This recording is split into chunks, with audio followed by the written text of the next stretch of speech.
માણેકબાગ society ઘરફોડ ચોરી કેસમાં crime બ્રાન્ચની મોટી સફળતા. 45 લાખ રોકડ સહિત સોના ચાંદીના ડાયમંડના દાગીના કબજે, આરોપીઓ ઝડપાયા. અમદાવાદ શહેરના સેટેલાઇટ પોલીસ સ્ટેશન વિસ્તાર હેઠળ આવતી માણેકબાગ સોસાયટીમાં રહેણાંક મકાનમાં તારીખ 11/1/2026 થી 16/1/2026 દરમિયાન કોઈપણ સમયે અજાણ્યા ઈસમો દ્વારા ઘરફોડ ચોરી કરવામાં આવી હતી. આ ચોરીમાં રોકડ રકમ સાથે સોના ચાંદી તથા ડાયમંડના કિંમતી દાગીના ચોરી થયાની માહિતી સામે આવી. ઘટનાની ગંભીરતા જોતા ક્રાઇમ બ્રાન્ચ અમદાવાદ શહેર દ્વારા તાત્કાલિક અને સુનિયોજિત તપાસ હાથ ધરવામાં આવી.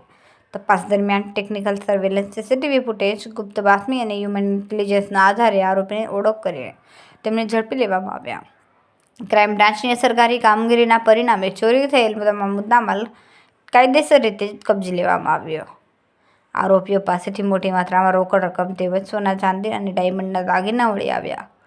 આ ગુનામાં સંડોવાયેલ આરોપી સામે લાગુ પડતી કાયદાકીય કલમો હેઠળ આગળની કાર્યવાહી ચાલુ છે.